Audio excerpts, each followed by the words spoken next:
सभी को नमस्ते और आप सबका स्वागत है आज के इस 6 बजे वाले कार्यक्रम में। अ, विलंब के लिए क्षमा चाहता हूँ और अभी वसीम जी जुड़ नहीं पाए हैं हमारे साथ, तो पता नहीं क्या कारण है। कॉल लगाया है लेकिन उठाया नहीं है, तो या तो किसी और शो में व्यस्त होंगे जहां समय लग रहा है।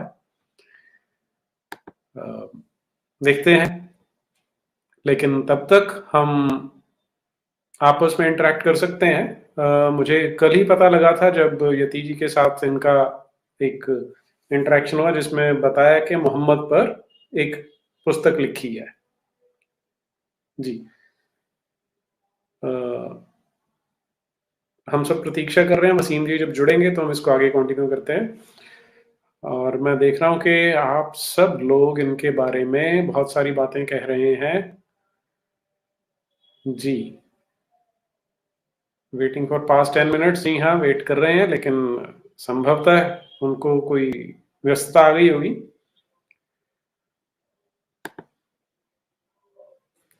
वोक थ्योरी है। मेरा 19 वर्ष उम्र है, एक मुस्लिम लड़की दोस्त है जो हमसे शादी करना चाहती है, मैं क्या करूं? 2 साल प्रतीक्षा कीजिए क्योंकि आप अभी बालिग नहीं हैं, तो जब विवाह करने योग्य हो जाएंगे तब उससे विवाह कीजिएगा।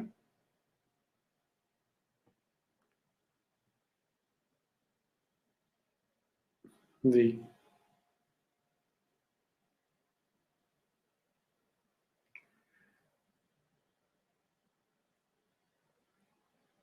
जी, जय श्री राम करने वालों को सबको जय श्री राम है।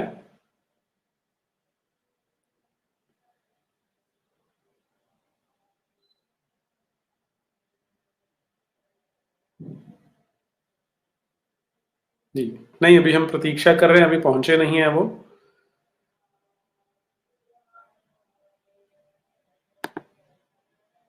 सौरभ, मोहम्मद को काला कुत्ता पसंद नहीं था क्योंकि उसने मोहम्मद को अपनी, अरे यार ऐसी अनपार्लियामेंट्री लैंग्वेज यूज नहीं करें।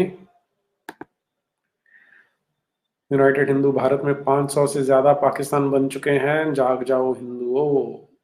और ये बात वीर सावरकर ने 1947 में बोल दी थी कि अगर हम इसे आज नहीं लड़े तो निकट भविष्य में बहुत सारे पाकिस्तान हमें देखने को मिलेंगे।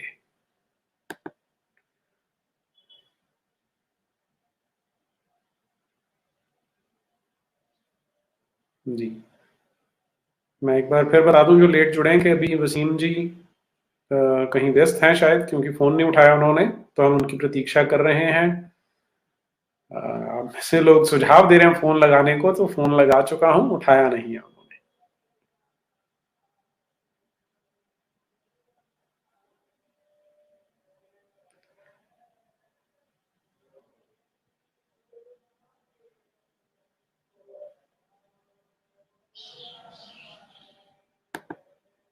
ये मैं देख रहा था कि एक क्वेश्चन चल रहा है कि वसीम रिजवी और यति जी में से कौन अधिक साहसी है, तो ये कोई कंपटीशन तो हो नहीं रहा।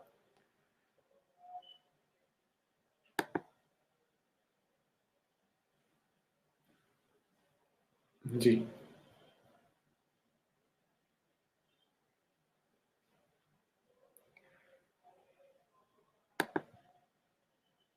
आदर्श सोनी, एनसीईआरटी का सिलेबस चेंज क्यों नहीं होता? ये तो एनसीईआरटी वाले बता सकते हैं, या जो सरकार है, जो सत्ताधारी लोग हैं, वो बता सकते हैं कि क्यों चेंज नहीं होता। लेकिन उन्होंने एक नया काम जरूर कर दिया। एनसीईआरटी ने एक ट्रेनिंग मैनुअल लेके आए थे कि बच्चों को वो एलजीबीटी क्यू के बारे में सेंसिटाइज करना चाहते थे।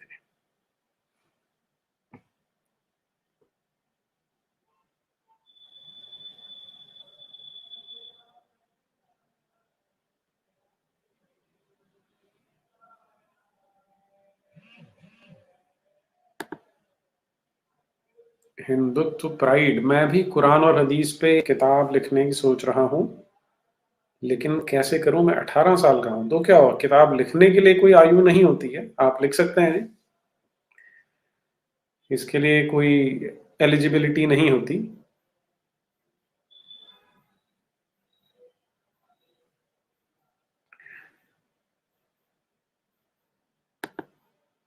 योगेश वेद पाठक, जातीयवाद धर्म का दुश्मन है क्या?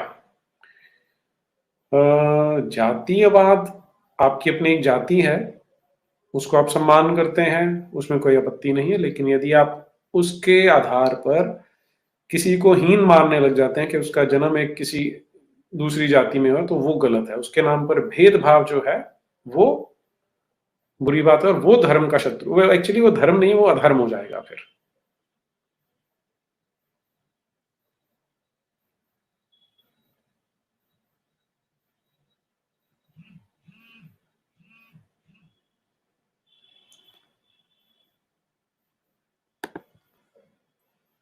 सब सेटिस्फाइड नहीं, सतीशफाइड है सर। मुस्लिमों को कितना भी समझाएं, वो तो कभी समझेंगे ही नहीं, ऐसा पॉसिबल नहीं है जी। हर समाज में समझने वाले लोग होते हैं। अब आप वसीम रिजवी का एग्जाम्पल ले लीजिए, वो नचिकेता है अल-मोसोफरी, उनका उदाहरण ले लीजिए। सच वाला है, कोहराम है, अमीना सरदार हैं, कालिदासी हैं, वफा सुल्तान है, आयान हिरसी अली हैं, तो लोग सुनते हैं। और मेरे पास और बहुत फोन आते हैं जो लोग सामने नहीं आते, लेकिन उनका कहना है कि हम इसे छोड़ रहे हैं या छोड़ चुके हैं। आपके समझाने का ढंग ठीक होना चाहिए, आप में पेशेंस होनी चाहिए, और सच होना चाहिए, तो लोग सुनने को तैयार बैठे हैं। नवल किशोर जी, इस्लाम छोड़ते क्यों नहीं? अब किसकी बात करें? बहुत लोग छोड़ रहे हैं कुरान, ऐसा नहीं है कि इस्लाम को बहुत सारे लोग छोड़ रहे हैं।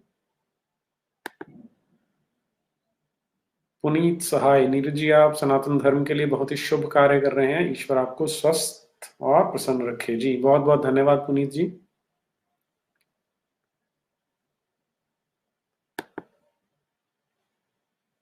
गोडसे का पुजारी, सर लूट का माल इन इस्लाम कॉन्सेप्ट को एक्सप्लेन करिए।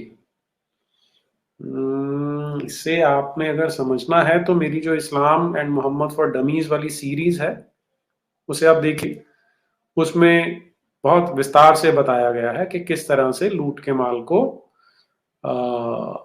जस्टिफाई किया गया है इस्लाम के अंदर।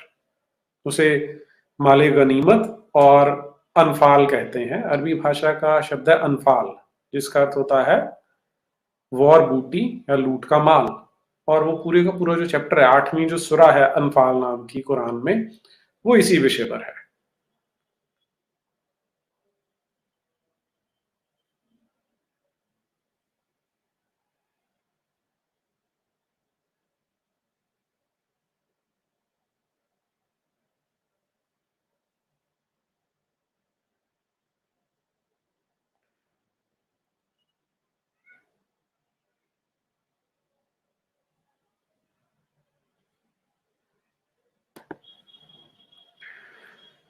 रजत सिंह, नीरज जी एक बात बताइए मुझे, इस्लाम में जन्नत में औरतों को कोई जगह नहीं है, तो फिर ये मुल्ला या मौलवी किस आधार पर कहते हैं कि जन्नत में 72 हूरें मिलेंगी, जबकि औरतें स्त्री ही तो हैं? कब 72 हूरें स्त्रियों में ना? Okay,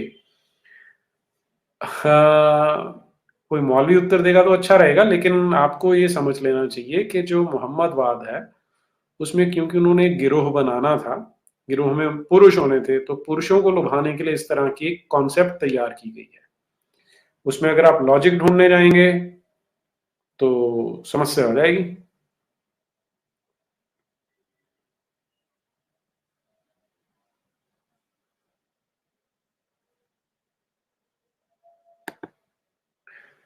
the Asia Pacific tap, जी आपका पत्रम पुष्पम के लिए आभार एशिया पैसिफिक जी।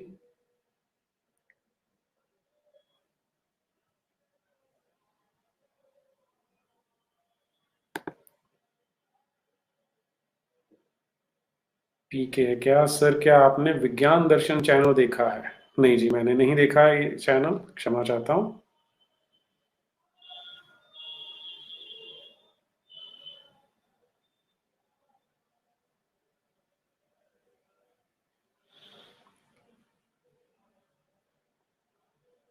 जो लोग लेट जुड़े हैं, मैं एक बार फिर से बता दूं, अभी वसीम रिजवी जी की हम प्रतीक्षा कर रहे हैं।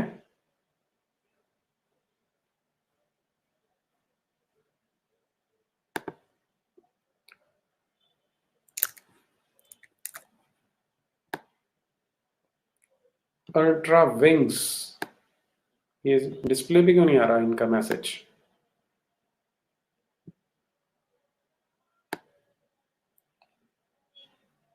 "300 years old Yakuza gang versus 1400 years of Islam"।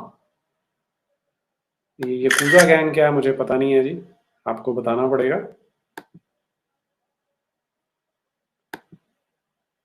Free mind, अभी अभी संगम टॉक्स हिंदी पर शंकर शरण जी का "a God who hates book of Wafa Sultan" video देखा, बहुत अच्छी बुक लगती है मुस्लिम लड़कियों के लिए, हम सबको पढ़नी चाहिए। हाँ बिल्कुल ठीक बात है। वफा सुल्तान ने ये किताब, वफा सुल्तान क्योंकि स्वयं इस्लामिक बैकग्राउंड से में उनका जन्म हुआ था और वो एक ट्रेन्ड साइकोलॉजिस्ट हैं, एक डॉक्टर हैं, तो बड़ी अच्छी इंसाइट्स हैं उनकी उस किताब के अंदर, तो जिनको अवसर मिले उन्हें वो अवश्य पढ़नी चाहिए।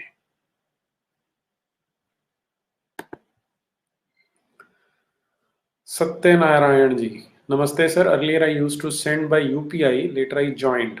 Okay good. It appears that YouTube charges more as member. I think I should continue UPI. Is it okay? हाँ जी, that will be a better option। अगर आप वहां जुड़ते हैं तो जो डिडक्शन है उससे बच जाते हैं।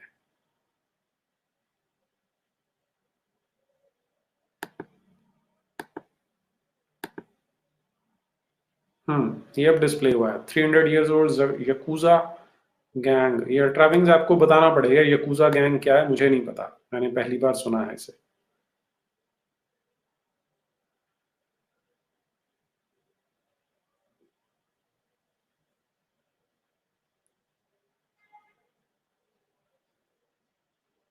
Yakuza was a famous gang in Japan. Okay.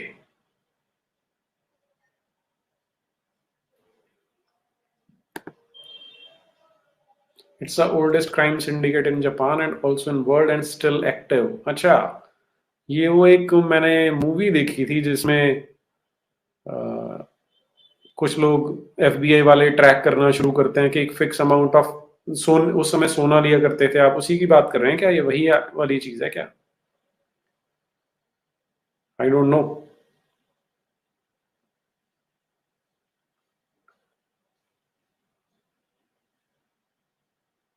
जी मैं समझ गया आप जापान की बात कर रहे हैं, लेकिन वो एक केवल अर्बन लेजेंड है, घड़ी गई बातें या वास्तविकता है, मुझे इसके विषय में कोई अधिक जानकारी नहीं है। ऐसी एक मूवी मैंने जरूर देखी थी एक बार।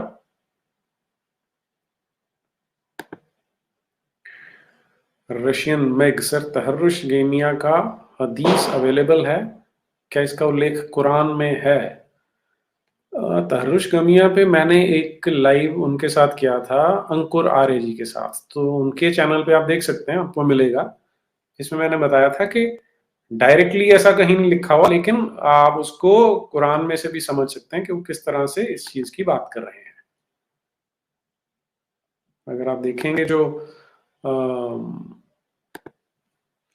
ये नकाब वाली जो हदीसें हैं,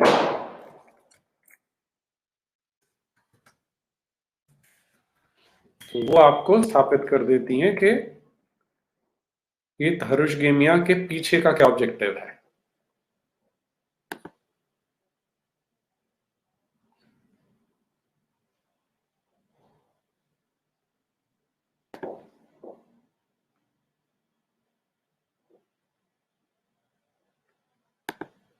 miss Baig, do you think hadiths are valid? मेरे does it make any difference what I think? क्योंकि for me it is the entire Islamic corpus, doesn't make any sense to me, it was created by one person.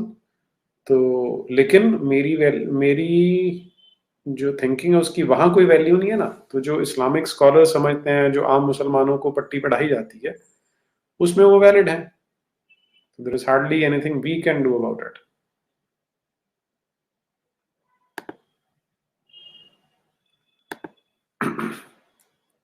RJ Sameer Sikandar, good evening sir, I am ex Muslim, big fan of you. अरे वाह, बहुत बहुत धन्यवाद समीर जी।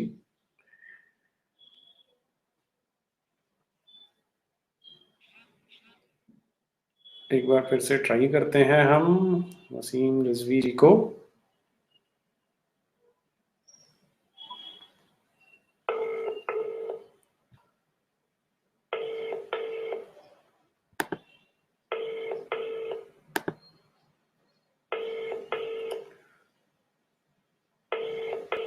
बस वो स्वस्थ हो।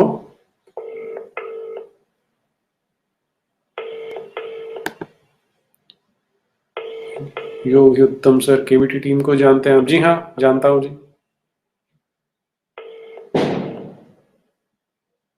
The person you are calling is not answering. जी, चलिए जी, और प्रतीक्षा करते हैं।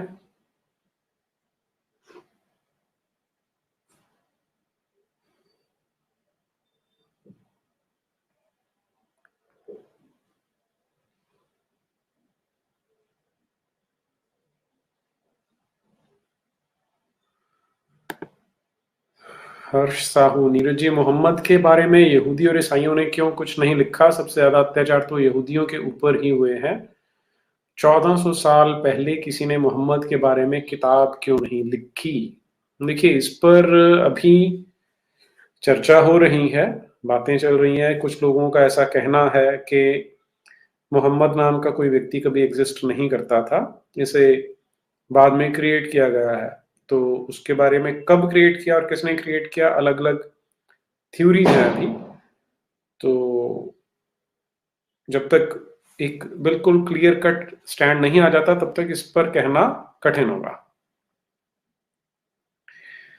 विनय तिवारी जी, एज पर सच वाला Muhammad not present in Quran. जी हाँ, वो मेरे साथ उन्होंने पूरी एक चर्चा रखी थी हमने इस विषय पर, और उन्होंने यही बताया है कि जो कुरान है वो मोहम्मद को नहीं जानता है।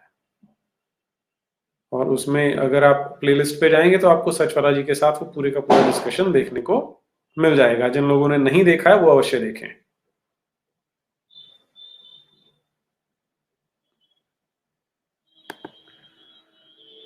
मिस बेग, बहुत दर्द होता है जब ईमान तार तार हो जाए, नहीं समझोगे आप ये? पता नहीं समझूंगा या नहीं, ट्राई तो कर सकते हैं, क्योंकि मेरे साथ भी ऐसा हुआ है। मेरा रिवर्स होता था उससे। मैं सोचता था कि जो ये सनातन धर्म है, हिंदू धर्म है, ये सब बकवास है, सब झूठ है। लेकिन फिर धीरे धीरे समझ में आया कि किस तरह से ब्रेन वॉश किया गया था। तो उल्टा भी होता है। और दूसरी चीज के, हाँ, उसमें जब तार तार होने के बाद जो आपको सच्चाई मिलती है वो एक ज्यादा बड़ी दौलत है, उसे पाकर खुश होना चाहिए। Arindam Chowdhury, what is the exact meaning of the word आमीन? आमीन वर्ड पे मेरी कोई ऐसे विशेष रूप से कोई वो नहीं है जी, स्टडी नहीं है, इसलिए मैं उत्तर नहीं दे पाऊंगा। जी अरिंदम जी, मैंने प्रश्न ले लिया आपका, क्षमा चाहता हूँ।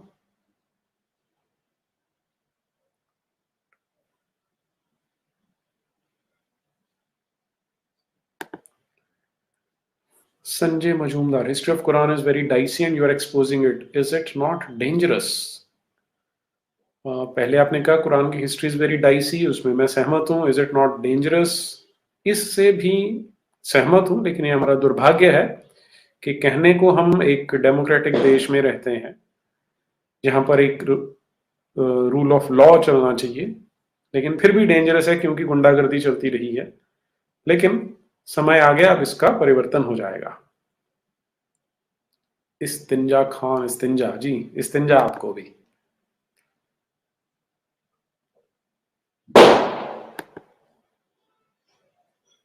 डीबी सिंह, वसीम रिजवी जी ने इस्लाम के मानने वालों को आईना दिखा दिया है। वो अपने तथाकथित आसमानी किताब में कही गई बेतुकी एवं सच्चाई से परे कही गई बातों को नकार दें। आज दुनिया में अशांति का प्रमुख कारण इस्लाम है। ठीक बात है जी, एग्री विद यू।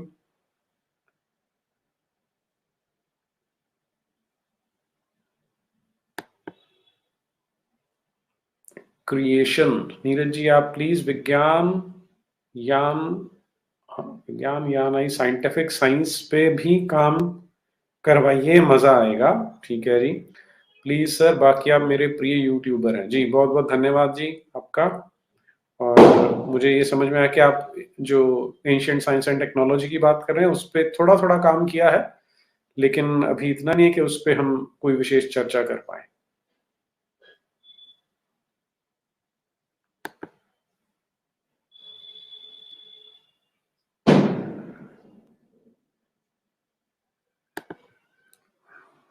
कृष्णेंदु, असली में मोहम्मद था? नहीं पता जी, क्योंकि अभी तक तो यही कहा जा रहा था कि सच में ऐसा व्यक्ति एग्जिस्ट करता था, लेकिन अब धीरे-धीरे बहुत सारे ऐसे स्कॉलर्स कहना चाहिए जो इस बात को कह रहे हैं कि वास्तविकता में मोहम्मद नाम का कोई व्यक्ति एग्जिस्ट नहीं करता था। ये बहुत हद तक वैसे ही है जैसा पहले क्रिश्चियनिटी में कहा जा रहा था कि जीसस सच में था, लेकिन बाद में पता लगा जीसस क्राइस्ट नाम का कोई व्यक्ति कभी था नहीं। तो वही काम मोहम्मद के लिए किया जा रहा है, लेकिन अभी उसके बारे में कंक्लूसिवली कुछ कहना शायद प्रीमेच्योर है।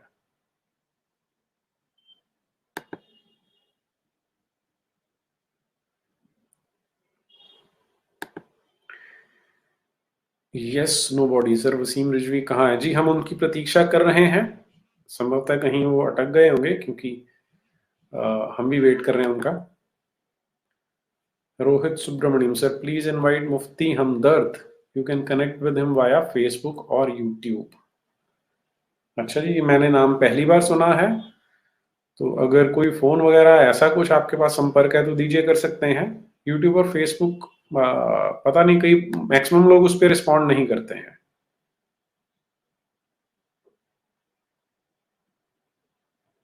आपके पास कोई जेन्युइन उनका संपर्क है, कोई कांटेक्ट है तो बताइए। ब्राह्मण लाइव्स मैटर, व्हाट इज इस्तिंजा? इस्तिंजा एक बहुत ही विशेष प्रकार की प्रक्रिया है मोहम्मदवाद के अंदर। तो ये अगर आप डिटेल जानना चाहते हैं तो जो जयपुर डायलॉग्स में हम जाएंगे, वहां पर दीन की दावत सीरीज के आपको वीडियोस मिलेंगे। उसमें पहले जो 2 हैं उनमें आप जाएंगे तो आपको समझ में आ जाएगा कि इस्तिंजा क्या है।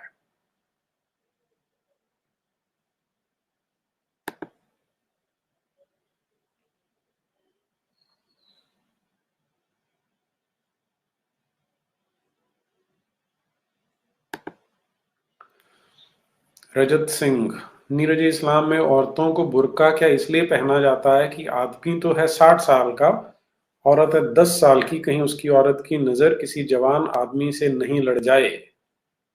हाँ, अच्छा। हो सकता है जी। एक्चुअली इस पे पूरी की पूरी एक थ्योरी है, आपको पढ़ना चाहिए। जो एक किताब है अंडरस्टैंडिंग मोहम्मद, वो पढ़ेंगे तो आपको स्पष्टता आएगी कि इसके पीछे वास्तविकता में क्या रहा होगा।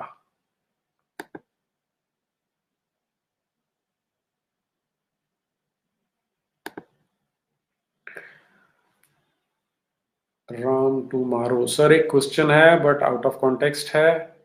कुछ लोग कहते हैं कि करबला की लड़ाई में हिंदू भी लड़े थे, इस पर प्रकाश डालिए। इस पर एक पूरे का पूरा वीडियो करने वाला हूं जी मैं, विद फैक्ट्स करेंगे उसकी डिस्कशन हम।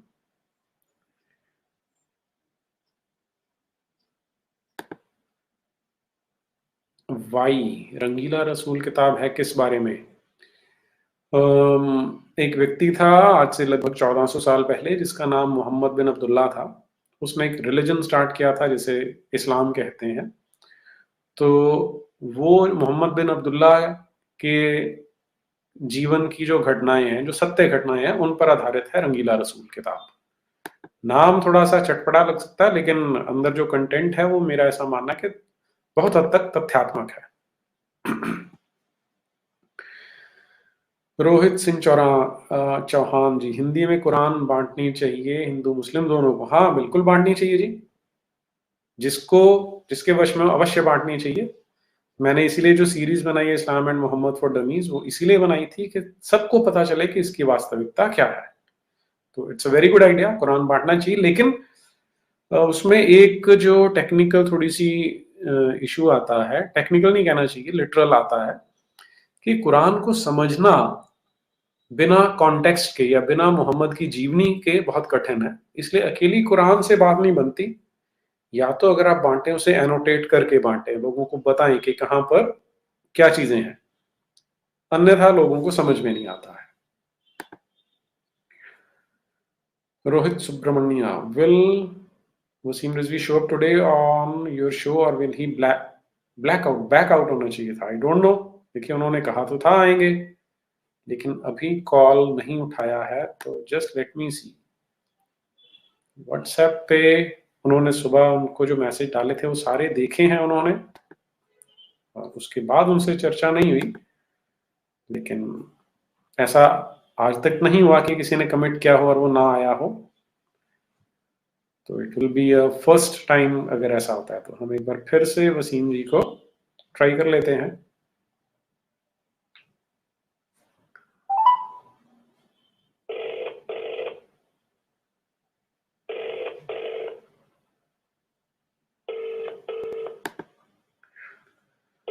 मिस बेग सर तन से जुदा तो नहीं हो गया उनका? आई होप ऐसा ना हुआ हो जी।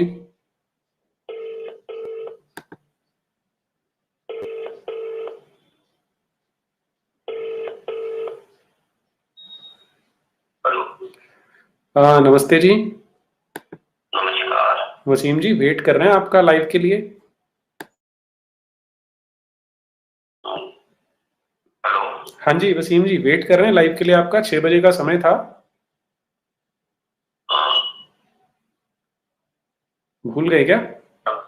अरे नहीं, हाँ मैं भूल गया। मैंने असल में नंबर फीड नहीं किया था आपका जी। अननोन पर्सन फोन आ रहे थे लोगों के, गाड़ियों के। जी जी जी। हमने फोन उठा के साइलेंट करके छोड़ दिया। ओहो अच्छा। यहाँ 1000 लोग वेट कर रहे हैं आपकी। कैसे जुड़ना है? लिंक मैंने आपको व्हाट्सएप किया हुआ है। काहे का लिंक है? स्ट्रीम यार्ड का। अच्छा, StreamYard का। जी। तो बहुत नीचे चला गया होगा, एक दफे आप हमें उस पे हाई मैसेज दे दिए ताकि ऊपर आ जाए। मैं दोबारा भेज देता हूँ जी।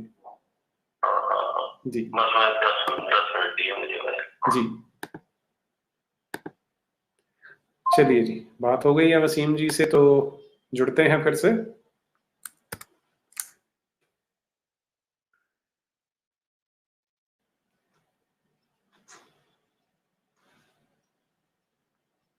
चलिए तब तक हम अमलेंदु मंडल जी, आपका पत्रम पुष्पम के लिए आभार, धन्यवाद इसके लिए।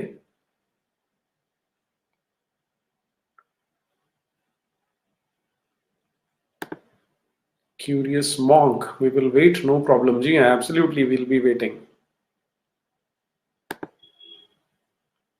वाई नीरज अत्री जी, अफगानिस्तान बुद्धिस्ट से इस्लामिक कंट्री कैसे बना?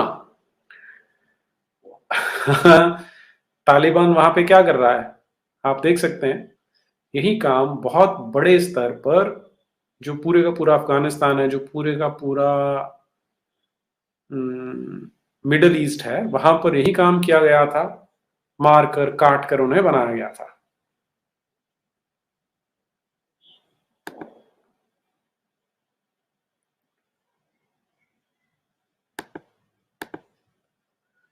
धर्मराज तिवारी, देखा अल्लाह का करिश्मा, भुलवा दिया ना रिजवी को। अरे वाह, ये तो बात ठीक है, अल्लाह मियाँ की ताकत तो बहुत है कि भुला दिया उन्होंने रिजवी जी को।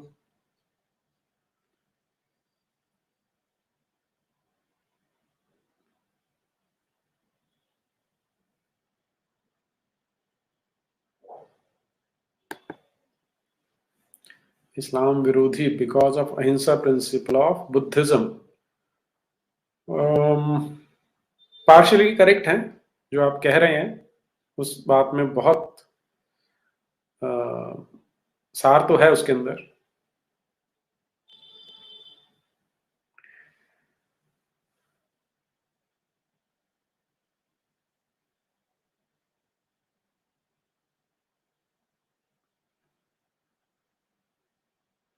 जी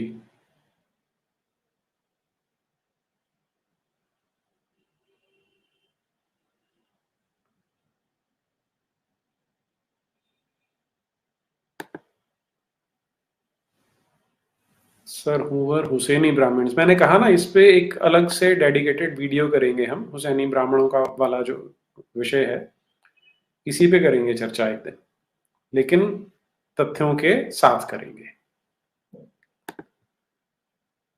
अभिनव भारत पत्रम पुष्पम जी, अभिनव जी बहुत बहुत आभार पत्रम पुष्पम के लिए आपका, धन्यवाद।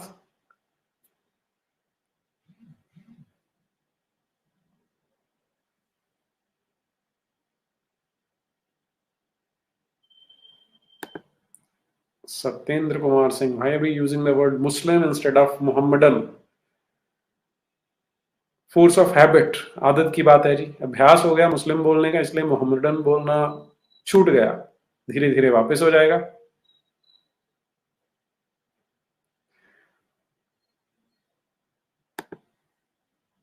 ज्योतिर्मय दास, नीरजत्री जी, अब कब इंडियन अननोन हीरो पर वीडियो बनाएगा? अपना कहा था कि दिवाली के बाद बनाओगे। अच्छा हाँ, बनाएंगे ना जी, अभी दिवाली गई है, मुझे एक दो कुछ काम है अपने, वो मैं निपटा के फिर इस पर जुटने वाला हूं।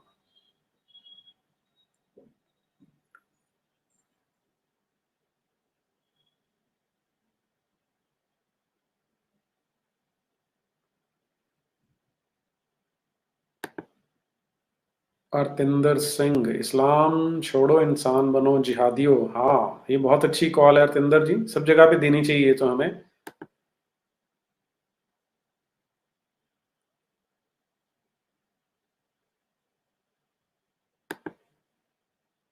द प्रज्ञा, नीरज जी आज अयोध्या चौक की मस्जिद में वसीम जी का सामाजिक बहिष्कार करने का बड़ा सा बैनर लगा हुआ था। हाँ, देश भर में अलग अलग स्थानों पर ऐसा हो रहा है जी।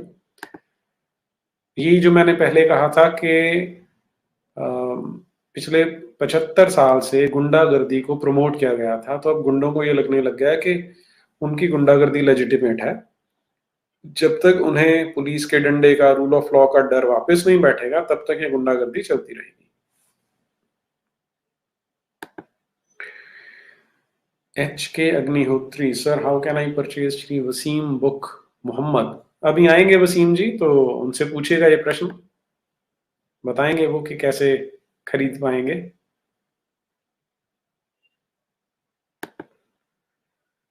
शिवा कुमार जी, शिवा जी मेंबर बनने के लिए बहुत बहुत आभार, बहुत धन्यवाद आपका जुड़ने के लिए।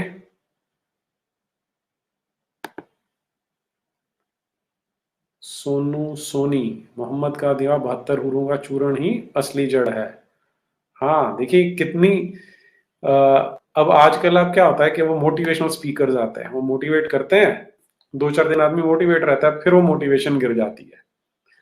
लेकिन हजरत पैगंबर मोहम्मद साहब सल्लल्लाहु अलैहि वसल्लम, सरकार मदीना रहमतुल लिल आलमीन, हजरत पैगंबर मोहम्मद साहब ने क्या मस्त मोटिवेशन दिया कि आज तक लोग मोटिवेटेड हैं, और मोटिवेशन भी इस लेवल का कि अपने आप को शरीर पे बॉम्ब बांध के उड़ा लेते हैं।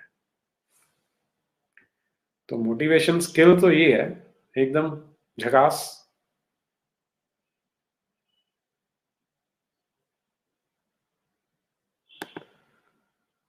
Shubham, real enemy of Hindu is missionary, why you people are 100% focusing on Islam only?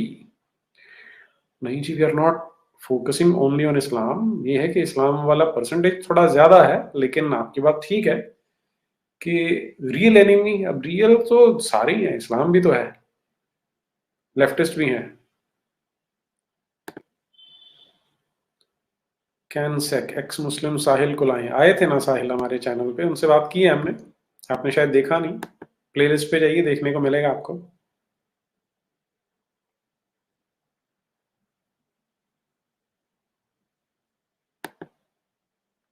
Amit विश्वास, सर आपका घर कहाँ है? मिलने आना चाहते हैं क्या? मेरा अब कोई एक स्थायी घर नहीं है, थोड़ा वो रमते जोगी वाला हिसाब है, भटकते रहते हैं इधर उधर, तो इसलिए मिलना थोड़ा सा कठिन है। और यूं भी यहाँ पर अगर पब्लिकली बताऊंगा कि घर कहाँ है, तो बहुत सारे भाई लोग पहुंचेंगे, आप तो पहुंचे ना पहुंचे।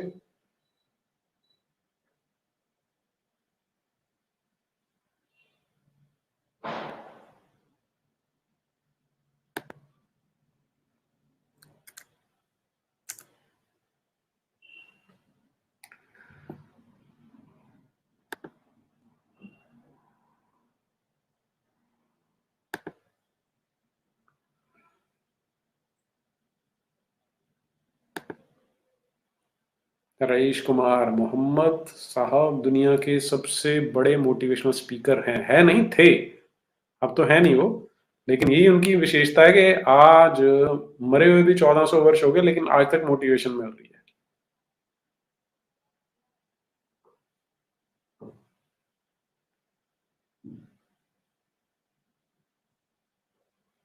जी। रशियन में जी उसको कंटिन्यू करेंगे, सीरीज को 2 एपिसोड हैं उसके, वो बस समाप्त करके फिर इतिहास पे चले जाएंगे।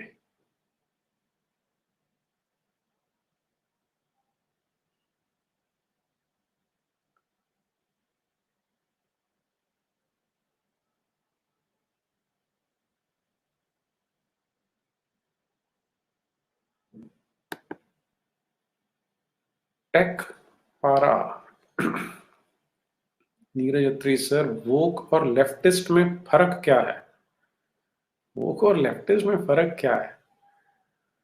अ, मुझे तो कोई फर्क नहीं लगता जी, दोनों लगभग एक जैसे, लगभग क्या एक जैसे ही हैं, सिर्फ वो नाम बदलते रहते हैं। जो लेफ्ट है वो अपने आप को म्यूटेट करके अलग अलग रूप धर के बार बार आता रहता है, और वोक उनका लेटेस्ट लेबल है।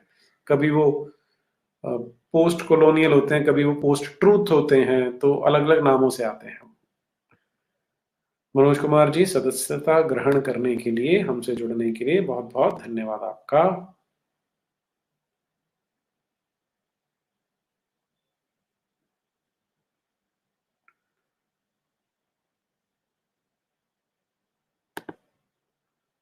Raju Jala, Islam is a gang of criminals. Sweeping statement है, इस पे एग्री भी कर सकते हैं, डिसएग्री भी कर सकते हैं। सारे गैंगस्टर्स नहीं है, ये बात तो माननी पड़ेगी, लेकिन विचारधारा वैसी है।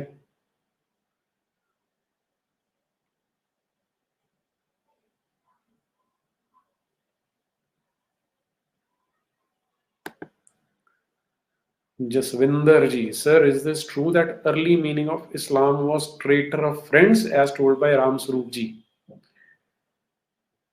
नहीं, इस्लाम का मीनिंग नहीं है वो, जो मुस्लिम शब्द है उसका इटिमोलॉजिकल जो मीनिंग है वो ट्रेटर होता था। और राम स्वरूप जी को आपने पढ़ा है तो उन्होंने ये लिखा है किसी किताब के प्रेफेस में, लेकिन उन्होंने वहां कोट किया है डीएस मार्गोलियत की किताब को, द लाइफ ऑफ मोहम्मद में से, Muhammad and the rise of Islam में से। वहां पर डीएस मार्गोलियत ने ये बताया है कि जो शब्द मुस्लिम है उसका जो ओरिजिनल मीनिंग था वो ट्रेटर होता था।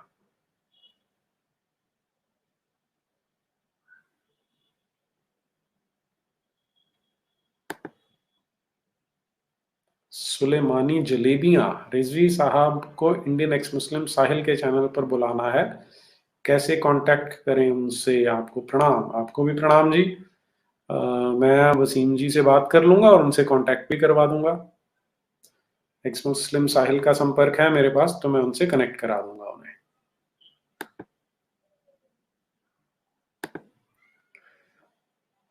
प्रवीण शर्मा काफिर,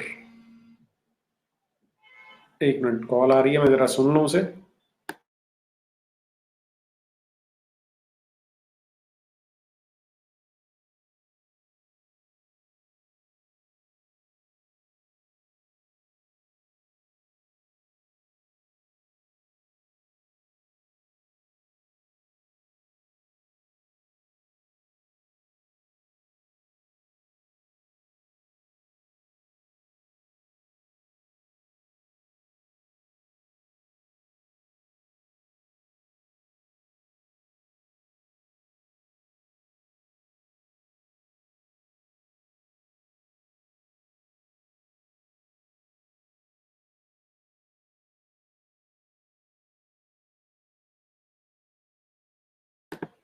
वसीम जी का फोन था, कुछ उनको सॉफ्टवेयर में थोड़ी सी टेक्निकल कोई समस्या आ रही है, जुड़ने वाले हैं।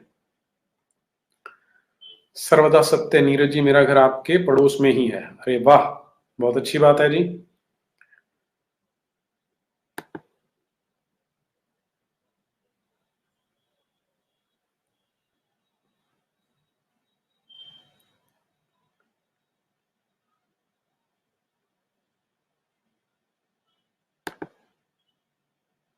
Hindutva pride, when will Rizvi sahab come? जी अभी उन्होंने बात की है, उनका कहना है कि कुछ उनको टेक्निकल प्रॉब्लम आ रही है। मैं एक बार फिर से चेक कर लेता हूँ क्या है।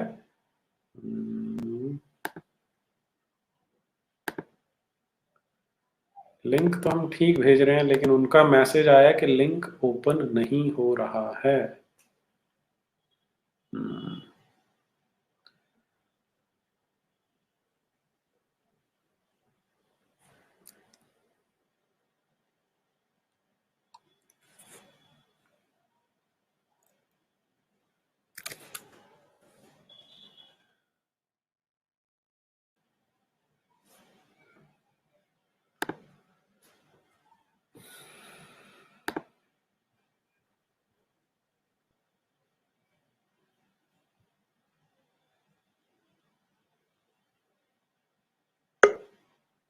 जुड़ रहे हैं जी।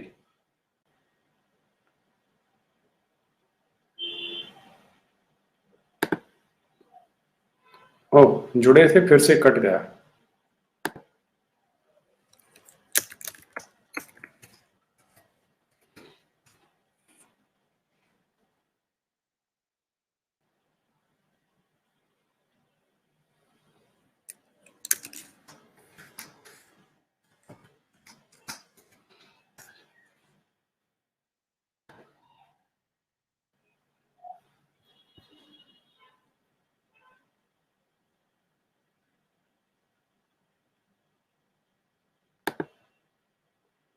एस कुमार जी, पत्रम पुष्पम के लिए आपका धन्यवाद, आभार आपका। वसीम जी, मुझे लगता है आप जुड़ पा रहे हैं हमारे साथ।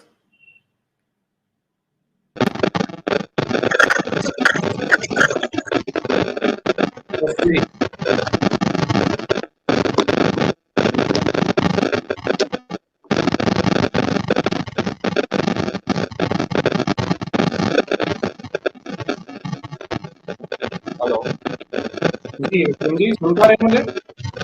जी, आपकी आवाज आ रही मेरे ऑडियो में डिस्टर्बेंस है काफी। जी, आपकी आवाज आपके वहां से आपके वहां कोई आपकी आवाज में ऑडियो ठीक नहीं। हेलो, नहीं अब आई? ठीक आई? नहीं, वो पूरा इंसर्ट करके देखिए, जैक है आपने जहां भी लगाया उसे शायद पूरा नहीं है। हाँ, अब ठीक है, अब ठीक हो गया, ठीक हो गया जी। ओहो, फिर शुरू हो गया ये। ये शुरू हो गई। ये रुक गया था डिस्टर्बेंस, वो फिर से हो रहा है।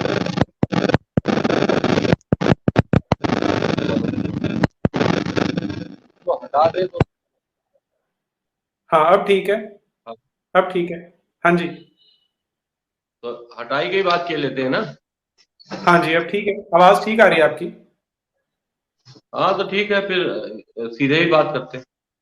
जी जी जी, पहले तो आपका बहुत बहुत स्वागत है। और 11-1200 लोग वेट कर रहे हैं बहुत समय से आपकी। जी धन्यवाद।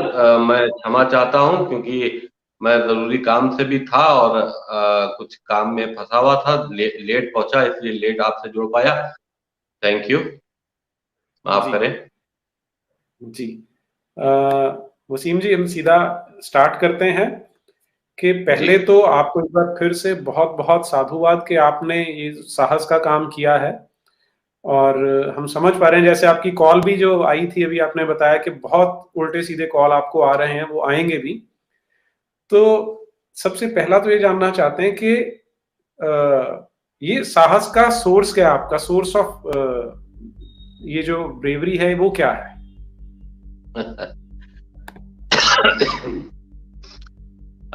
नीरज जी, थोड़ा सा आदमी हिम्मत कर दे तो सच बोलने लगता है। जी और जहां पर इतनी बड़ा एक हुजूम खड़ा हो, वहां पर सच बोलना जल्दी लोग नहीं कर पाते, और समझते हुए भी खामोश रहते हैं, और उन्हीं नाइंसाफियों को और उन्हीं गलत बातों को बर्दाश्त करते रहते हैं। और जाहिर सी बात है कि मुझे लगा कि ये गलत है तो मैंने उसको बोल दिया, क्योंकि पूरा समाज इस वक्त हमारे खिलाफ है, हमारे घर के लोग खिलाफ हैं, हमारे फैमिली के लोग खिलाफ हैं, लेकिन हम एक मिशन की तरफ बढ़ रहे हैं। हमको दुनिया को बताना है कि जिस इस्लाम को 1400 साल पहले लाया गया उसकी असलियत क्या थी। आज दुनिया में दूसरी आबादी पर मुसलमान हैं जो कि इस्लाम को मानते हैं। तो देखिए, उस शक्ति को जिसको आपने इस्लाम के रूप में पूज रहे हैं, अल्लाह को मान रहे हैं, हमारा कोई ऑब्जेक्शन अल्लाह पे नहीं है। अल्लाह एक वो शक्ति है कि जिसको सब लोग मानते हैं, अलग अलग नामों से मानते हैं, वो एक शक्ति है। लेकिन अब अल्लाह जिसने नाम इसका रखा वो थे प्रॉफिट मोहम्मद मुसलमानों के, और मोहम्मद के सिलसिले में जो लोगों को पढ़ाया गया है, जो कुरान मजीद में लिखा गया है, जो हदीसों में लिखा गया है, वो सब बहुत ही गलत लिखा गया है। हम ये समझते हैं कि शायद मोहम्मद ने उस वक्त के हालात को देखते हुए अपने को प्रॉफिट डिक्लेयर करके अल्लाह की तरफ से एक अल्लाह को शक्ति बनाकर उसकी तरफ से झूठे संदेश देकर वहां पर एक ग्रोह बनाया। ग्रोह बनाकर ये कोशिश की कि उनको लोग मानने लगे, प्रॉफिट मानने लगे, और उसके बाद धीरे धीरे धीरे वो ग्रोह जो था वो इतना बड़ा ग्रोह बन गया कि आज बहुत सिस्टमेटिक वे में पूरी दुनिया में एक आतंकवाद इस्लाम के नाम पर फैल चुका है, और इसकी बुनियाद अरब में 1400 साल पहले पड़ी। जी, जब हम ये बात कहते हैं तो उसमें पहला प्रश्न जो आजकल आने लगा, पहले तो ये माना जा रहा था कि मोहम्मद बिन अब्दुल्ला नाम का एक व्यक्ति हिस्टोरिकली एग्जिस्ट करता था जिसने इसे शुरू किया है। तो आपने क्योंकि पूरी पूरी पुस्तक लिखी है इस व्यक्ति के ऊपर, तो आजकल एक नया शुरू हुआ है। कुछ लोगों का ऐसा मानना है कि मोहम्मद नाम का व्यक्ति कोई था ही नहीं, केवल उसको एक घड़ के एक नया मजहब शुरू कर दिया गया। तो आप क्या सोचते हैं इसके बारे में? नहीं, मोहम्मद नाम का व्यक्ति था। देखिए, 1400 साल पहले अरब की हिस्ट्री है, सारी किताबों में लिखा है, और मोहम्मद नाम का व्यक्ति तो था, ये नहीं कह सकते कि नहीं था। वो तो था, और हम ये समझते हैं कि वो, देखिए, क्योंकि जो जितना भी हमने मोहम्मद के सिलसिले में इस्लामिक किताबों में पढ़ा तो यही समझ में आया कि शुरुआती दौर से वो दिमागी तौर पर बीमार बच्चा था, जो बड़ा होकर उसने एक अमीर औरत से शादी की, और उसके बाद फिर उसके जहन में मोहम्मद को एक रसूल बनने का ख्याल आया, और उसके बाद से फिर उसने उसी दौलत से, उस औरत की दौलत से उसने एक मजहब को क्रिएट कर दिया। और वो दिमागी तौर पर एक ऐसी कुछ बीमारियां दिमाग में होती हैं कि जिससे इंसान बहुत ही अलग थलग रहता है, क्योंकि ये काल्पनिक व्यक्ति था। बचपन में इसकी जो माँ थी, आप कल्पनाशील, इसके फादर जो थे वो बचपन में ही एक्सपायर हो गए थे, मतलब ये पैदा भी नहीं हुए थे, 6 महीने के पेट में थे। उसके बाद इसकी माँ ने इनको जन्म देकर इनको एक दासी को दे दिया, वो उसने इसकी परवरिश की, फिर वो मर गई, तो फिर दूसरों के हाथों। तो बचपन से ये इस तरह की इन्हीं जिंदगी जी है कि काल्पनिक जीवन में सन्नाटा इनको पसंद था, अकेले रहना पसंद था, काल्पनिक जीवन में अपनी जिंदगी को जीते। ये सब इस्लामिक किताबों में देखिए लिखा है, मैं अपनी तरफ से कुछ नहीं कह रहा हूँ, इस्लामिक किताबों में लिखा है। उसके बाद फिर एक अल्लाह के नाम को क्रिएट किया गया, और अल्लाह के नाम के मैसेजेस आए। आप देखिए कुरान में जिस तरह के मैसेजेस हैं वो जगह जगह बदलते गए, हालात जैसे जैसे मोहम्मद के बदलते गए, अरब में जिस जिस तरह की परेशानियों को उन्हीं ने फेस किया अपनी मुहिम में, उन्हीं ने अल्लाह का मैसेज उस परेशानी में बना लिया कि भाई ये अल्लाह का मैसेज है, भाई अब ये करना है। तो वो एक, हम ये समझते हैं, क्रिएट किया हुआ अल्लाह था। मोहम्मद तो थे, लेकिन मोहम्मद का जो क्रिएट किया हुआ अल्लाह है वो वही शक्ति है जो इसने दुनिया को क्रिएट किया है, लेकिन जिसको मोहम्मद ने अल्लाह कहकर उसके नाम का प्रचार गलत किया, वो गलत है। जी, आप बिल्कुल ठीक कह रहे हैं, क्योंकि जो प्री इस्लामिक अल्लाह था वो वहां की जो पैंथियन थी, लगभग 360 अलग अलग देवी देवता थे, उनमें से एक था। और जैसे हमारे यहाँ बहुत सारे देवी देवता हैं, हम सभी को भगवान का रूप मानते हैं, उन्हें भी माना जाता था। लेकिन मोहम्मद बिन अब्दुल्ला ने आके उसी अल्लाह की डेफिनेशन, उसके एट्रीब्यूट चेंज करके एक नया सिस्टम क्रिएट कर दिया। अच्छा, जब भी आप जुड़े नहीं थे ना, तो 2 दर्शकों के प्रश्न थे जो मैं पहले आपसे पूछ लेता हूं। एक तो उनका पूछना है कि आपकी ये जो किताब है अगर खरीदनी हो तो कैसे खरीदें, इसे कहाँ से मिलेगी?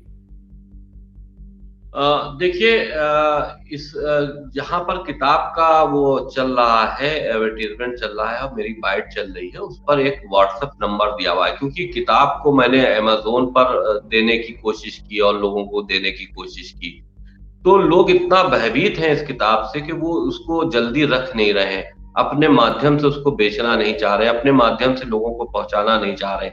तो फिर मैंने खुद एक अपने स्टाफ के ज़रिए एक व्हाट्सएप नंबर क्रिएट किया है। उस व्हाट्सएप पर जाकर व्हाट्सएप करें, वहाँ से हमारे स्टाफ से उनको मैसेज आएगा और जो वो अपना एड्रेस भेजें, जो उसका पेमेंट है वो उसके हिसाब से पेमेंट करें। मैंने बहुत सी ऐसी किताबें उन लोगों को भेजी हैं जो पेमेंट नहीं कर सकते, वो ऐसे इस हालात में नहीं है, तो हमने उनको भी भेज दी हैं।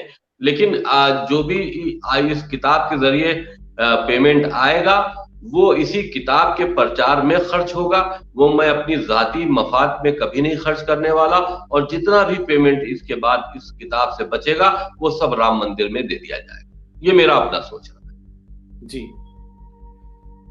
यदि आप दर्शकों की सुविधा के लिए एक बार नंबर बता दें, क्या है?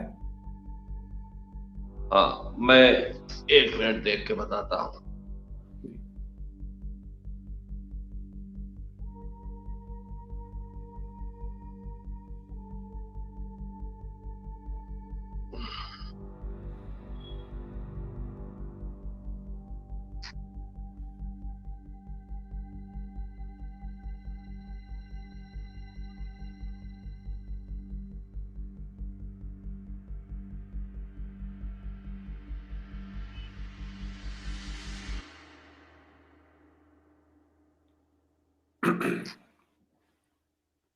जी, मैं देख रहा हूँ, जब तक आप अगर बेहतर हो अपना प्रोग्राम चालू हाँ, रखें। जो दूसरा क्वेश्चन मुझे आपसे पूछना है, वो एक कोई दर्शक ही हैं हमारे, उनका कहना था कि जब ये इस्लाम की सच्चाई पता लगती है, इस्लाम और जी। मोहम्मद, कुरान की सच्चाई पता लगती है, तो ईमान जब टूटता है तो बहुत दर्द होती है। तो आप इस स्थिति में से गुजरे होंगे। अब देखिए, बिल्कुल ये तमाम स्थिति हमको फेस करना पड़ी है, और मैंने इसको देखा, तब जाहिर सी बात है कि देखिए, जो चीज़ सही है, हम देख रहे हैं कि मुसलमानों की संख्या बढ़ रही है, लेकिन अकल जो है वो कमज़ोर हो रही है। उसकी वजह ये है कि इस्लामिक प्रचार जो है वो बहुत तेज़ी से अब मुसलमानों के बीच में पैदा हो गया है, और वो उस प्रचार को लेकर जिस तरह से वो एक मुहिम चला रहे हैं, उसमें छोटे बच्चों को टारगेट बना रहे हैं। मदरसों के अंदर उनको टारगेट बनाकर ये बात कही जा रही है, उनको इस्लाम पढ़ाने के बजाय उनको इस्लाम में पढ़ाने के लिए कुछ है ही नहीं, जो कुछ है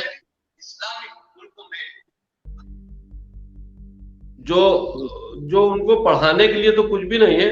देखिए, नंबर आप नोट कर लीजिए। जी, 63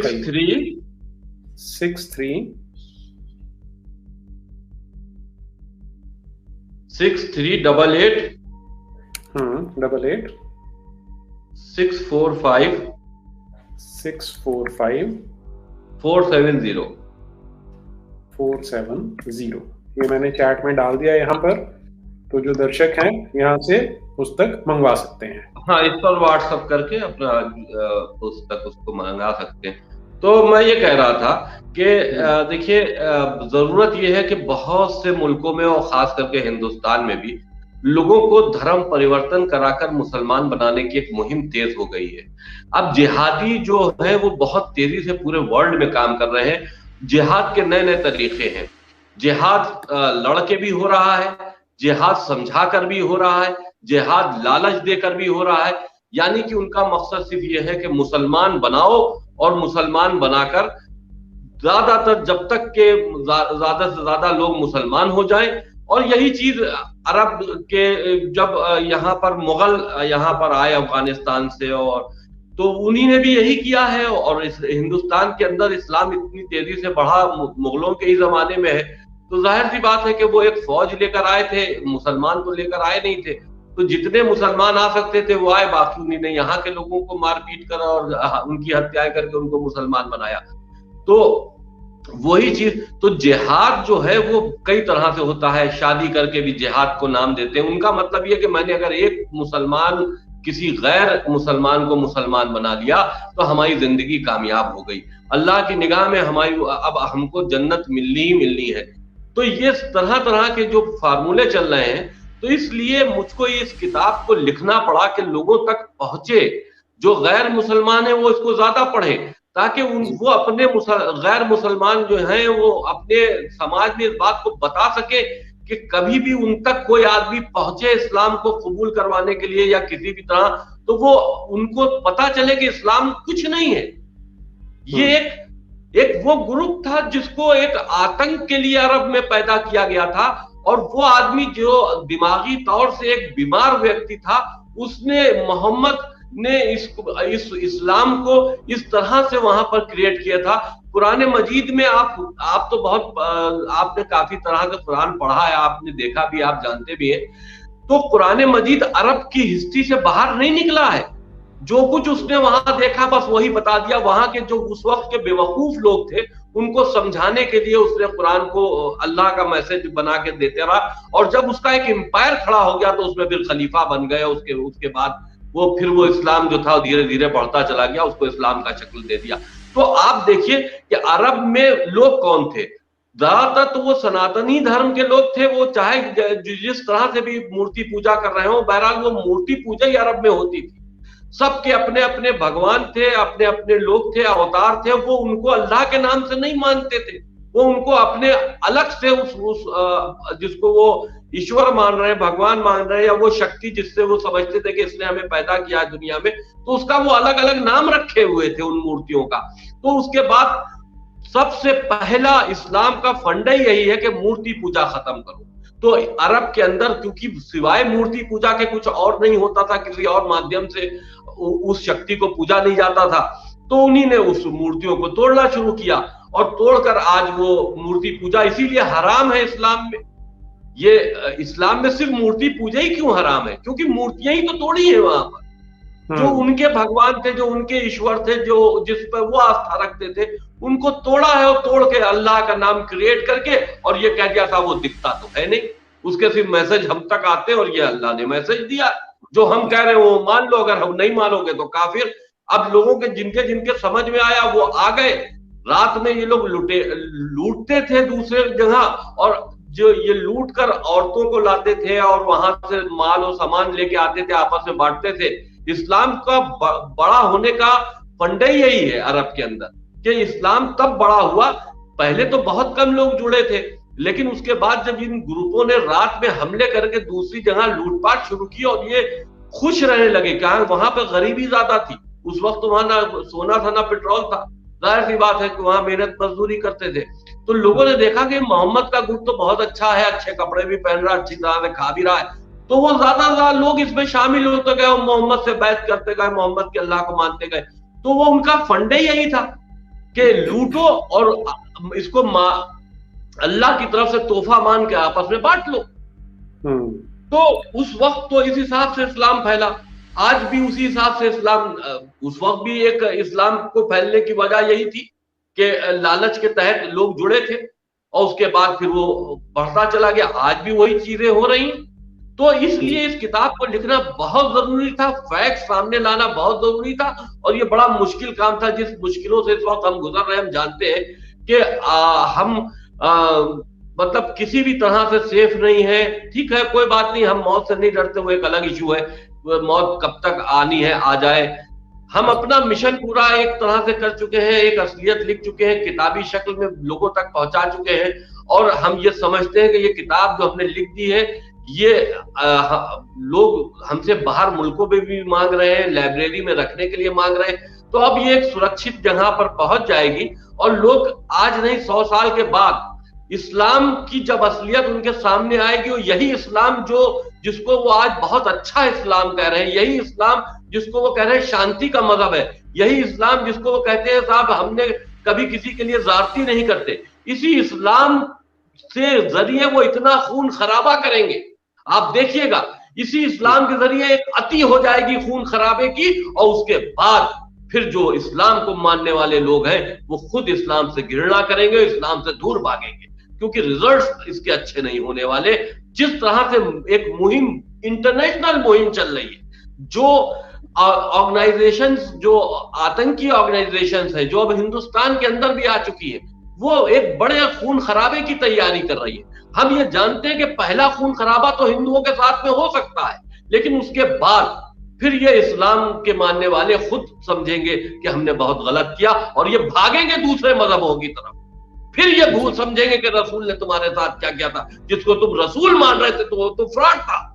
उसने अपने हित में एक बहुत बड़ा एम्पायर खड़ा किया, वो किसी की नहीं सुनता था, सिर्फ अपनी बात करता और अपनी बात मनवाने के लिए उसको अल्लाह का मैसेज बता देता था। ये था प्रॉफिट मोहम्मद की असलियत। जी जी। वसीम जी, क्योंकि आप शिया वक्फ बोर्ड के चेयरमैन भी रह चुके हैं, तो आपने तो देखा होगा कि मदरसों में क्या होता है और किस तरह से मदरसे फैल रहे हैं।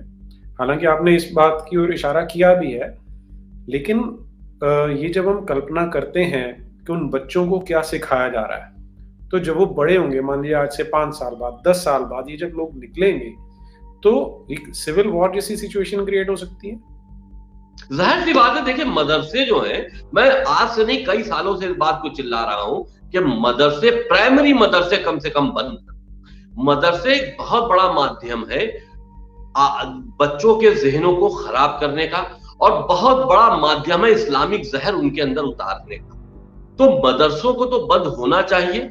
और ये इसीलिए आप देखिए पिछले 10 सालों में मदरसों की संख्या जो बढ़ी है, 10-15 साल हो गए जो मदरसों की संख्या बढ़ती चली गई, इसीलिए इतनी कट्टरपंथी मानसिकता लोगों में आती गई। आज हिंदुस्तान बदल रहा है। हिंदुस्तान का इस्लामीकरण अगर होता दिख रहा है तो इस वजह से दिख रहा है कि जो पहले क्या मुसलमान नहीं था, पहले भी यहां मुसलमान था, लेकिन वो एक हिंदुओं के साथ में मिलकर रहता था, तो उसके जहनों में इतनी कट्टरपंथी बातें आती नहीं थी। वो इस्लाम मानता जरूर था, लेकिन इस्लाम को समझा नहीं था। आज इस्लाम समझाने के लिए मदरसे खुल चुके हैं, इस्लाम समझाने के लिए जमातें आ रही हैं उनके बीच में।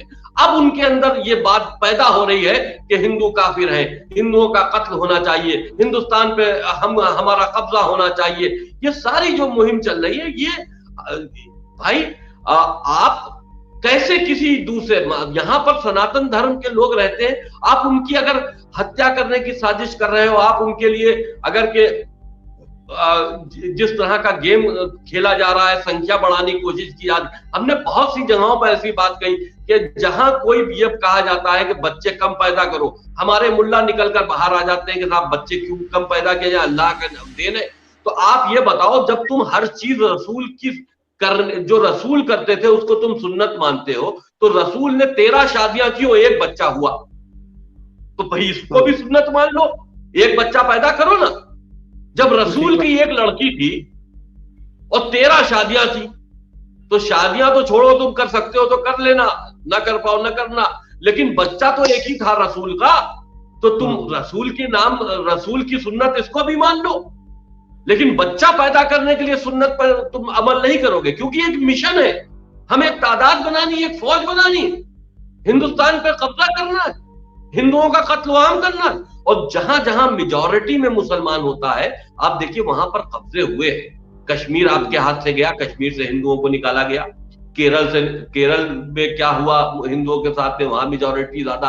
वेस्ट बंगाल में क्या हुआ, आप देखिए बंगाल में भी हिंदू परेशान है, वहां पर भी मुसलमान किस तरह से अति कर रहे हैं। तो जहां जहां मुसलमान, आप जो सेकुलर मुसलमान है, अब हम इस पर भी आपको बात बताएं, हम सेकुलर मुसलमान, अगर के नाम अल्फाज मुसलमान जुड़ा है, वो अल्लाह रसूल और कुरान पर अकीदा रखता है, तो वो सेकुलर इसलिए है कि आपके बीच में, जिसको आप सेकुलर मुसलमान कह रहे हैं कि हाँ भाई ये तो बड़ा अच्छा है, हमारे लिए अच्छी अच्छी बातें करता है, बहुत हमसे नफरत नहीं करता, वो इसलिए कर रहा है कि आपके मुआशरे में जुड़ के रह रहा है। जरा सा इसको कुछ दिन के लिए कश्मीर भेज दिए जहां इसकी आबादी हो, फिर पूछेंगे कि ये वही सेकुलर था कि जो आपके बीच में बहुत मोहब्बत आपसे करता था, या ये वो सेकुलर है जो असली मुसलमान। तो असली मुसलमान वही है जो इस्लाम के चीजों को माने, कुरान को माने और रसूल को माने, तो वो कभी सेकुलर नहीं हो सकता। हम नहीं मानते कि कोई भी मुसलमान सेकुलर है, वो सेकुलर होना उसकी मजबूरी है। भारतीय जनता पार्टी को मान लीजिए वोट नहीं करता मुसलमान, तो इसलिए नहीं करता कि वो हिंदुओं की पार्टी उसको मानता। मुसलमान के लिए भारतीय जनता पार्टी चाहे जितना कर दे, लेकिन कभी भी मुसलमान भारतीय जनता पार्टी को वोट नहीं देगा। और हिंदुस्तान के अंदर मुसलमानों के वोटों से जीती हुई पार्टी चाहे सेंट्रल में बने और चाहे किसी स्टेट में बने, मुसलमानों के वोटों से जीती हुई कोई भी सियासी पार्टी की अगर सरकार बनती है तो आप ये समझिए उस प्रदेश के लिए भी खतरा है हिंदुओं के लिए, और पूरे मुल्क के लिए भी हिंदुओं के लिए खतरा है। क्योंकि वो जिनके वोटों से जीत के आए, चाहे थोड़ी सी भागीदारी क्यों ना हो, लेकिन वो जो जीत के आए हैं, कांग्रेस के दौर में इतने बड़ा कांग्रेस ने सबसे ज्यादा हुकूमत की है। कांग्रेस मुसलमानों के वोटों से जीतती थी, इसलिए आज कट्टरपंथी जो कट्टरपंथी संख्या है वो ज्यादा हो गई है, क्योंकि वो पनपते रहे, उनको ढील मिलती रही। भाई जब उनका सपोर्ट अंदर से होता रहा तो होता रहा। आज वो इतनी बड़ी तादाद में हो गए, आज वो आपके मुंह के ऊपर खड़े होकर बोलने को भी तैयार हैं और कोई भी अपराध करने को तैयार है। तो ये इसलिए करते हैं क्योंकि सरकार में उनकी पकड़ है। तो सबसे अहम चीज हिंदुस्तानियों को यह समझनी चाहिए कि मुसलमानों के वोटों से जीती हुई पार्टी ना प्रदेश में आए और ना हिंदुस्तान में आए। अगर वो आती है तो हिंदुओं के लिए खतरा जरूर बनेगी। जी जी वसीम जी, इसमें एक जो आजकल हम देख रहे हैं कि सोशल मीडिया पे जैसे जैसे अब आपने आवाज बुलंद की है, आपने जब पटिशन डाली कि इन आयतों को हटाया जाए, तो सुप्रीम कोर्ट ने तो चलिए जो किया सो किया, लेकिन उससे एक बहस जरूर छिड़ी देश में कि इन आयतों को पढ़ें तो सही। तो कुछ संख्या में, अभी बहुत कम संख्या में हिंदू हैं जो थोड़े से इसको समझने लगे हैं, और दूसरी ओर कुछ मुसलमान हैं जो अब इस्लाम छोड़ रहे हैं, लेकिन अभी उनकी संख्या कम है। तो मेरा ये मानना है कि सरकार को इन लोगों को संरक्षण देना चाहिए और इनको किसी तरह से कोई सिक्योरिटी, कॉन्स्टिट्यूशनल सिक्योरिटी देनी चाहिए। आपका क्या विचार है इसमें?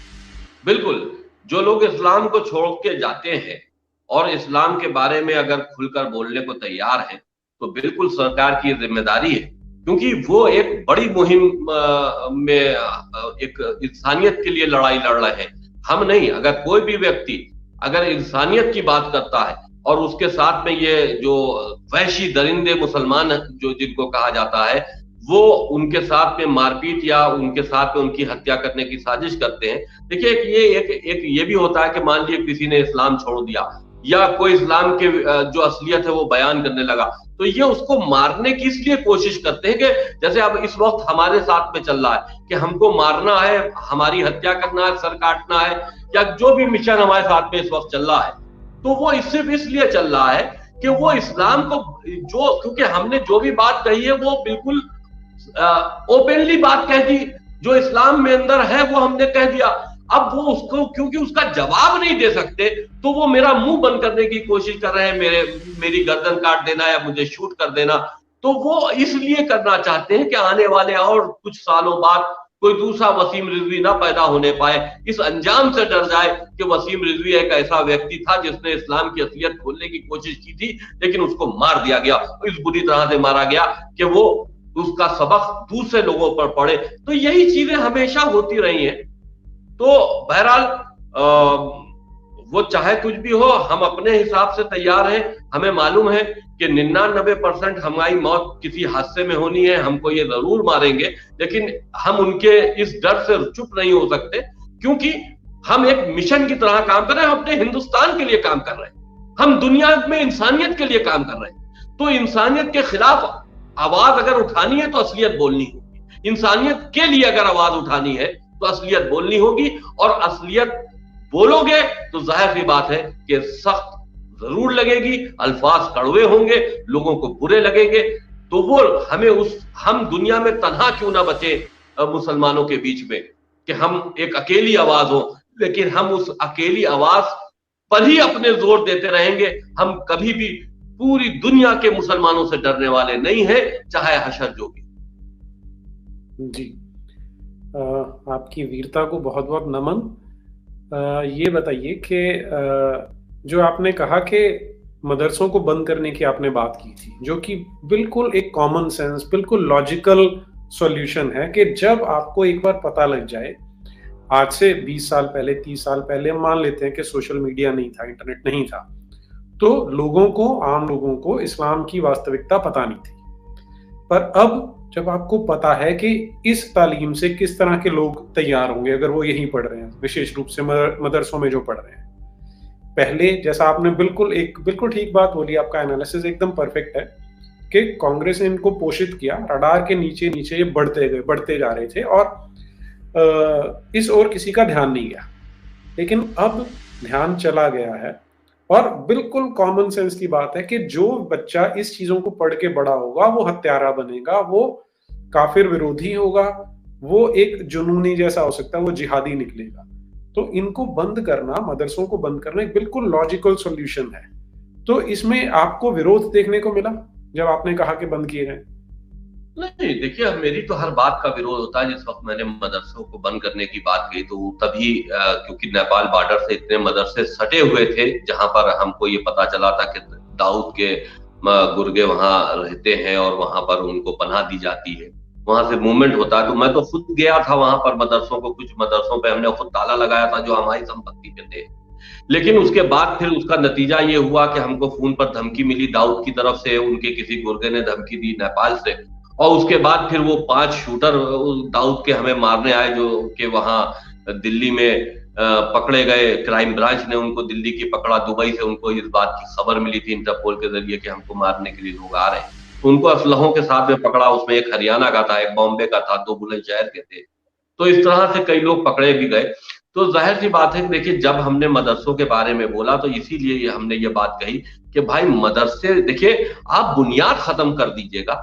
हम साफ बात ये कहते हैं कि देखिए विचार जो है उन विचार पर हमला करो, जो बुनियाद, मदरसा बुनियाद है, इसको बंद करो। आतंकवादियों को मारते रहो, नए बनते रहेंगे भाई, एक बड़ी तादाद है, वो बनते रहेंगे। आप आतंकवादी संगठनों को खत्म नहीं कर सकते, वो बनते रहेंगे। जहर गोया कितनों को मारोगे, कितने इनकाउंटर्स आप करेंगे? तो आप बुनियाद खत्म कीजिए। अगर आप बुनियाद खत्म कीजिएगा, विचार के ऊपर हमला करेगा, जैसे मैं विचारों के ऊपर हमला करके उनको समझा रहा हूं कि देखो तुम्हारे विचार गलत है, तो ये विचारिक हमला है। अगर गवर्नमेंट इसमें मान लीजिए मदरसों को बंद करती है, गवर्नमेंट के लिए हम समझते हैं कि ये सख्त कदम होगा, क्योंकि यहाँ पर जाहिर सी बात है कि एक बड़ी आबादी मुसलमानों की है। तो वो अगर, लेकिन फिर भी अगर सख्त कदम उठाना पड़ता है हिंदुस्तान के लिए तो गवर्नमेंट को इस पर विचार करना चाहिए। और हमें ये उम्मीद भी है कि जो मौजूदा हुकूमत है, या हम साफ बात कर, मैं भारतीय जनता पार्टी का मेंबर नहीं हूं, लेकिन फिर भी साफ बात ये कहूं कि जो लोग, वही बात आ गई सामने कि जो मुसलमानों के वोटों से जीतकर पार्टी कहीं हुकूमत बनाती है, वो कहीं ना कहीं देश को नुकसान जरूर पहुंचाएगी। आज की हुकूमत को हम इतना मानते हैं कि ये कर सकती है, अगर कि ये करना चाहें तो ये कर सकते हैं, और आज नहीं करेंगे। इन्हीं से हमें उम्मीद है कि ये कर सकते हैं। बाकी कोई सियासी पार्टी ऐसा नहीं करेगी, क्योंकि उनको मुस्लिम वोट चाहिए होते हैं, मुस्लिम राजनीति करते हैं। तो मेरी लड़ाई सियासी है नहीं, मेरी लड़ाई धार्मिक विचारों पर लड़ाई है। तो हम अपनी मुहिम पर काम कर रहे हैं, हुकूमत को देखना है कि क्योंकि उनको क्या करना है वो अपने खुद जाने, मैं उस पर टिप्पणी नहीं करता। लेकिन मैं बाहे उनको इस बात से आगाह करता रहता हूँ, लेटर भेजता रहता हूँ। मदरसों के सिलसिले में भी मैंने उनको कई पत्र भेजे हैं, कहीं ना कहीं कंसीडर हो रहे होंगे। पॉलिसी बनती है बड़ा स्टेप लेने के लिए, हम ये नहीं समझते कि वो कार्रवाई नहीं हो रही होगी। बहरहाल धर्मांतर करने वाले बहुत से गैंगों को इस हुकूमत में पकड़ा गया है। तो क्या इससे पहले की हुकूमतें जो रही, क्या उनमें ऐसा हुआ, कोई एक्शन हुआ? क्या उस वक्त धर्मांतर नहीं हो रहे थे? क्या धर्म का परिवर्तन मुसलमान नहीं करा रहे थे? उस वक्त भी करा रहे थे, लेकिन पकड़े नहीं जाते थे। हुकूमत की नॉलेज, अब कम से कम उनको पकड़ा जाना तो शुरू हो गया। तो ठीक है, धीरे धीरे हुकूमत धीरे धीरे काम करेगी। हम हुकूमत के उससे कोई हमें वो नहीं है, लेकिन विचारों पर हमला होना चाहिए। विचारिक हमला कट्टरपंथियों पर जरूरी है, उनको आईना दिखाना जरूरी है कि देखो तुम्हारा कितना खतरनाक चेहरा है। असलियत में तुम इस्लाम कबूल नहीं किया है, इंसान से तुम 1400 साल पहले हैवान बने हो, और हैवानियत को तुमने कबूल किया है जो मुसलमान बने हो। बिल्कुल ठीक है, जो आप बातें कह रहे हैं पॉलिटिकली इनकरेक्ट हैं, और इसके लिए बहुत साहस लगता है बोलने के लिए। अच्छा, एक मेरा प्रश्न जो है आपसे वो ये कि आम मुसलमान, मेरा मानना है कि कुछ संख्या ऐसी है आम मुसलमानों की जो सेंसिबल हैं, सेंसिटिव हैं, उन्हें अगर इस्लाम की वास्तविकता पता लग जाए, जैसे आपने जब किताब में तथ्य दिए हैं, तो उन्हें भी समझ में आएगा कि वो किस भ्रम में जी रहे थे, तो वो बाहर निकलेंगे इसमें से, ऐसा आपको लगता है? बिल्कुल। देखिए, मैं मुसलमान अपने को नहीं मानता, मैं शिया हूं। और शिया उस वक्त शिया हुए जब मुसलमानों ने, जो मुसलमानों की अपनी जो शियों की जो अपनी आस्था थी कि हजरत अली और उनके जो फैमिली के लोग थे उनको सामने लाया जाए, तो उनको जब सामने नहीं लाया गया, उनको वो नहीं बनाया गया, पहला खलीफा नहीं बनाया गया, तो एक ग्रुप टूटा जिनको शिया कहते हैं। और शियों की असली लड़ाई मुसलमानों से है। शिया जो है उनको, वो लोग जो मुसलमान हैं वो शियों को मुसलमान मानते ही नहीं। हमको भी मुसलमान होने पर कोई गर्व नहीं है कि हम सब मुसलमान हैं, हमको मुसलमान समझा जाए। ना ना ना, हम बिल्कुल मुसलमान नहीं, हम शिया हैं, हम शिया हैं, शियाने अली हैं। हम हमारी हमारी आस्था को तुम लोगों ने पामाल किया है। हम जिनको मानते हैं उन्हीं ने कभी भी आतंकी कोई ऐसी बातों को अंजाम नहीं दिया। वो रसूल के परिवार से जरूर थे, लेकिन उन्हीं ने कभी भी ऐसी आतंकी गतिविधियों पर अंजाम नहीं दिया। किसी इस्लामिक किताब में नहीं है। हम उनको मानने वाले लोगों में से हैं जिनके सर तुमने काटे हैं, अल्लाह अकबर कह के उनके सर काटे गए हैं, हम उनको मानने वालों में से। तो हमको मुसलमान ना कहो भाई, मुसलमान तो हमारे लिए गाली है। हमारी लड़ाई मुसलमानों से है, हमारी नहीं शियों की। शियों को यह बात समझनी चाहिए, मुसलमानों में तबका शिया है। हम पूरी दुनिया के शियों को इस बात से आगाह कर रहे हैं कि उनको ये बात समझनी चाहिए कि जिन मुसलमानों को हम आईना दिखा रहे हैं उनको से अपने को दूर रखो, अपने को मुसलमान मत कहो, तुम अपने को शियाने अली कहो। ये मुसलमान वही मुसलमान है जिन्होंने तुमको पामाल किया है, तुमको हर जगह मारा है। आज भी पाकिस्तान, ईरान, इराक, अफगानिस्तान, हर जगह शियों को गैर मुसलमान समझकर मारा जा रहा है। तो हमको क्यों इस बात का बहुत फख्र होना चाहिए कि नहीं साहब हमको मुसलमान मानो? हमको बिल्कुल मुसलमान मत मानो। हम मुसलमान, हम तालिबान की श्रेणी में आना नहीं चाहते। तालिबान अगर मुसलमान है तो हम मुसलमान नहीं है। तालिबानी मानसिकता अगर मुसलमानों की मानसिकता है तो हमारी वो मानसिकता नहीं है। हम ईश्वर को मानते, अल्लाह को मानते, तो अल्लाह की इमेज को वो मानते हैं जिसमें इंसानियत हो। कुरान से लेकर हम अल्लाह की इमेज को नहीं मानते। कुरान में जो लिखा है उस हिसाब से हम अल्लाह को नहीं मानते। हम अल्लाह को मानते हैं उस शक्ति के रूप में जिसने दुनिया कायनात को बनाया, हर इंसान को बनाया, हिंदू हो, मुसलमान हो, सिख हो, ईसाई हो, सबको उसी शक्ति ने माना है, उसी शक्ति ने पैदा किया है। उस रूप में, जिस रूप में आप ईश्वर मानते हो, जिस रूप में क्रिश्चियन गॉड मानते हो, उसी रूप में हम अल्लाह को मानते हैं। लेकिन रसूल, पैगंबर, जिन लोगों ने इनको क्रिएट किया है, तो क्रिएटर्स जो थे वो गलत थे। हम शक्ति का नाम अगर मुसलमान अल्लाह दे चुके हैं तो अल्लाह की इमेज को साफ करो और रसूल और कुरान और इस तरह की हदीसों को अपने मजहब से बाहर करो। इंसानियत के मजहब को इख्तियार करो, इंसानियत के मजहब को इख्तियार करो और उस शक्ति को मानो, पूजो जो कि दुनिया को क्रिएट करने वाली शक्ति है। तुम उसका कोई भी नाम दे लो, हमें कोई एतराज नहीं है। इबादत किसी तरह से भी करो, मंदिर जाके करो, गिरजा जाके करो, मस्जिदों में करो, कहीं करो इबादत, लेकिन रसूल को और उस जो फर्जी किताबें हैं उन किताबों को किनारे करो। इबादत करो, अल्लाह की करो, ईश्वर की करो, भगवान की करो, किसी की इबादत करो, इंसान बन के करो। हैवानियत का जो चोला तुमने ओढ़ रखा है ये गलत है।